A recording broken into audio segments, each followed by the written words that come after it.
time the Democratic Party candidate for president, was looking at electoral problems in swing states such as Michigan, where you had a heavy pro-Palestinian constituency.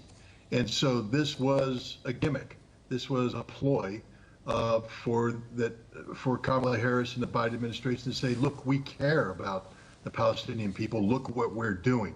But if they cared, they would have given the Israelis a 3-day a time period, or 4-day. But 30 days took them right past the election, which was this was all about. The United States was never, ever going to impose an embargo on weapons sent to Israel. This was purely a political move, and it's exposed the United States and the Biden administration as the hypocrites that they are. Right. Daniel, you're a human rights lawyer. My question is that, even if the U.S. administration confirmed a breach of the humanitarian law in Gaza, there was no specific, correct me if I'm wrong, there was no specific punitive measure included in the original letter sent to the Israeli government. So was this, could we say, was this just a pre-election PR ploy by the lame duck Biden government? Yes, of course. I agree with Scott, who said that, all of us knew that the fact they put the deadline past the election indicated this was a political ploy. In fact, the truth is, if they wanted to be more politically smart, if they really wanted to win badly enough, they would have cut the aid off before the election, right? To really show their base that was concerned about this issue that they cared, but they don't care. They couldn't even pretend well enough. The fact they put it beyond the election date was so patently cynical on their part. And that's why they, one of the reasons Kamala lost the election is they could not even with a straight face pretend to do the right thing. By the way, it should be noted they did the same thing with deciding on whether to send long-range missiles to Ukraine. They also set that date for after the election. And again, everyone saw through this cynicism, and that's why they lost as badly as they did. And Daniel, can you tell me, of course, the number of the lorries entering the region is something absolutely countable. So how could they say that this is not violating the law? Because they clearly said that 350 lorries a day, that was what was needed actually to do the humanitarian aid and to cover the entire need. And this is not happening. I think yesterday was just 39 lorries. So how could they just lie to the face of the people like that? Well, that's what they do. They've been lying about this from the beginning. We know that back in April, Anthony Blinken lied to Congress, saying that Israel was not blocking aid when he was told by two agencies of the United States, USAID and the Refugee Bureau of his own State Department, that Israel was blocking aid. But he lied about it in order to continue sending arms to Israel. The U.S. has been lying about this from the beginning. The U.S. has been lying about Israel and Palestine since 1948, let's face it. And it's shameful and it has real-world consequences. Euromed said that now northern Gaza should be declared a famine area. And, so we know aid's not getting in. We know barely any aid's been getting in there for now almost 2 months. And I have friends in Gaza. I know that they're not getting food. They're not getting water. So, but yeah, the government of the U.S. keeps lying. Right. Scott, the new Minister of Military Affairs in Israel, Katz, said that Israel is not going to take its foot off the pedal and is going to go on with the war, and there is going to be no peace deal with Hezbollah or in Gaza. And also we had on the news that they have a plan to stay in Gaza at least until the end of 2025. So this arms sales must go on in order to achieve something like that. And Haaretz said that there is a plan to actually make that happen. So could we say that it doesn't really matter who is the president? It's like the arms factories who are making the final decisions on these matters. Well, it's definitely not the arms factories making the decisions. It's the elected leaders of the United States. But you're right, it doesn't matter who is president, because as we saw in this election cycle, while there were many issues that divided Democrats and MAGA Republicans, they were united on their support for Israel, their unyielding support for Israel. One only has to take a look at the national security picks that Donald Trump has announced as president-elect to understand that his administration will even be more supportive of Israel than the Biden administration. This is, one of the unchanging realities of American politics in recent decades. But it doesn't matter what the American policy is. The fact of the matter is, Israel Katz, the new Minister of Defense, his rhetoric is meaningless. Having a plan that cannot be implemented means you have empty words and nothing more. Israel's in a bind. They may have a plan to see this through 2025. What does that mean? That means that they weren't able to resolve it in 2024. Think about that for a second.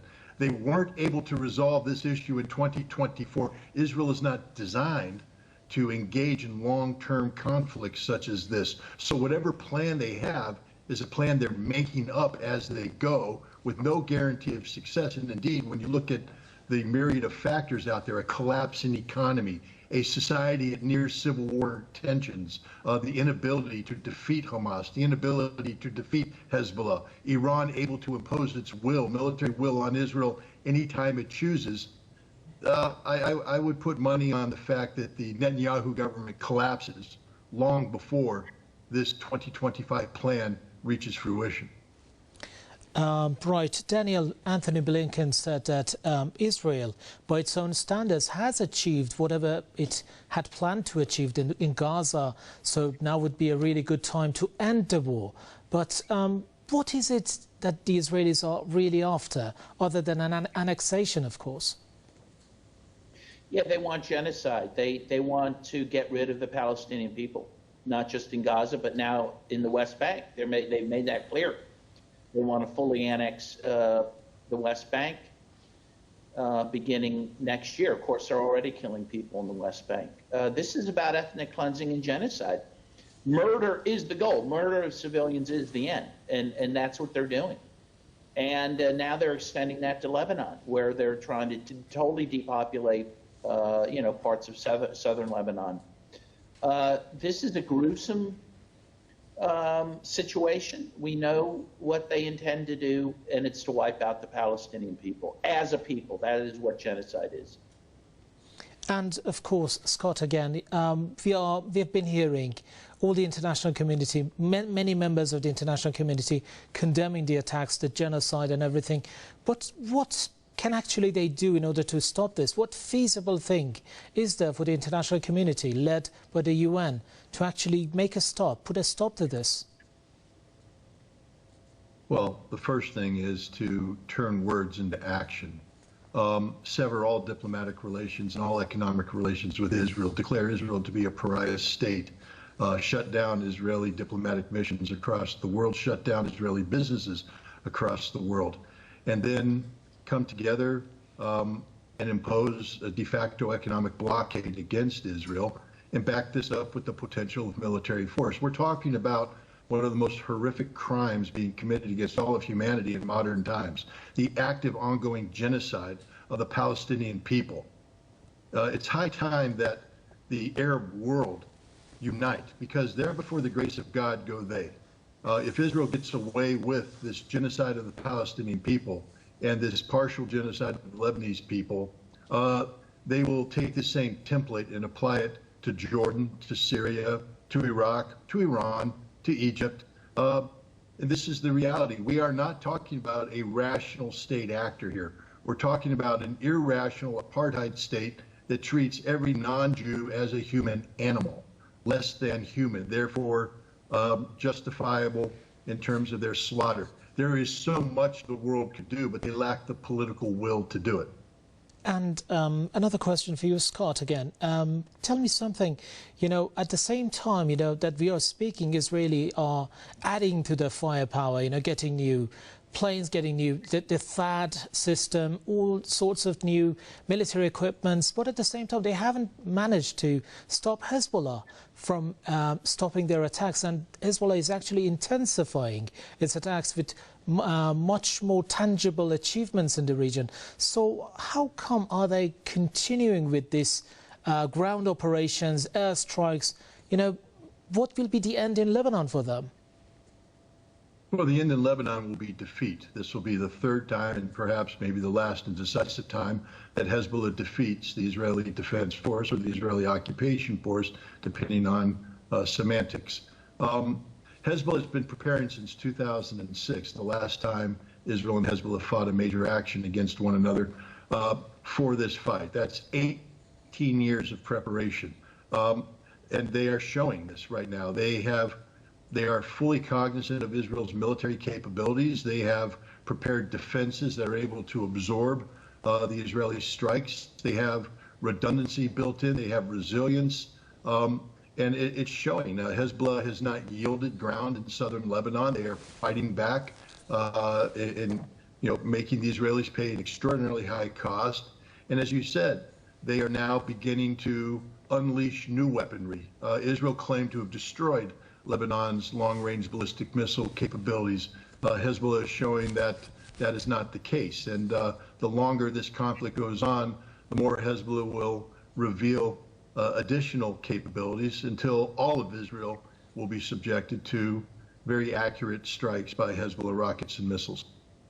Right. Daniel, I'm now going to go back to the discussion towards the new U.S. administration, because some analysts were hoping that there would be a change of path by the new Donald Trump government. But at the same time, he has already chosen the former Arkansas governor, Mike Huckabee, as the next U.S. ambassador to Israel. Huckabee has a track record, of course, of hardline, occasionally provocative pro-Israeli rhetoric, and previously said Israel has a rightful claim to the West Bank. How do you think this will affect the policies of the new Donald Trump era? You know, because many people are actually thinking that he's going to bring peace. Yeah, I think any hope about that, it has been put to rest by these appointments. Mike Huckabee, for example, you mentioned, is a religious zealot. He is a Christian Zionist who thinks that if Israel takes over Jerusalem and the Dome of the Rock, that he will bring about the end times. You could not have picked a more dangerous person for this job. He's also Trump is also apparently going to pick Marco Rubio as his Secretary of State, another very zealot Zionist. Apparently his UN ambassador is also going to be a dedicated Zionist. So I have no hope for this administration. In fact, to the extent Trump has said he wants peace in the Middle East, he wants it at the expense of the Palestinians. He says he wants Israel to have a resounding victory. That's what he means by peace, and all that means in reality is slaughter. And I'm going to use your knowledge as a human rights lawyer, of course, and as a lawyer. Tell me, how can this elusive arms embargo actually be realized against Israel? Well, that's a great question. The problem we have, of course, is that international law has been destroyed, mostly by the United States. The International Criminal Court was threatening to issue arrest warrants against Netanyahu and Gallant. Now you don't even hear about that. They've been intimidated into not doing that. The International Court of Justice has put down a few very good decisions against Israel. None of them have been followed. In fact, Israel has done the exact opposite of what the ICJ has told it to do. I mean, truthfully, the only way for Israel to be made to abide by basic tenets of human rights law and international humanitarian law is for it to be militarily defeated. That's it. I mean, just like the only way to make, the Holocaust end was for the Nazis to be defeated. It's a similar situation. Thank you. And Scott, recently we've witnessed tensions between the Israeli government and France. regarding the slightly different position that France has taken towards the Israeli aggression on Gaza and Lebanon. Do you think this is going to develop into a full divide in the collective West regarding the unconditional support for Israel eventually? I believe that there will be an additional hardening of the international community's feelings toward Israel. We've already seen that Israel is being identified in many places around the world as a pariah state, a genocidal state, a criminal state. And it's only going to get worse. As Daniel indicated, the Israelis will continue this genocide. Tragically, we're going to see tens of thousands, maybe hundreds of thousands of additional Palestinians and Lebanese slaughtered by the Israelis as they continue unchecked in these wars.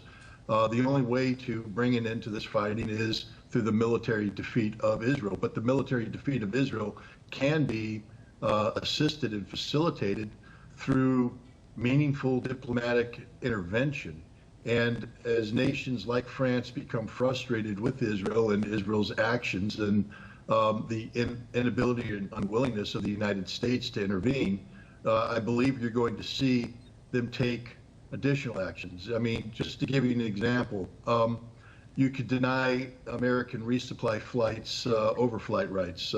You could deny them access to bases on European soil. You could deny ships the ability to dock in ports. There are numerous things that can be done to hamper the American military resupply of Israel. And I think that if this wanton murder continues, that we may see some of these actions actually manifest themselves.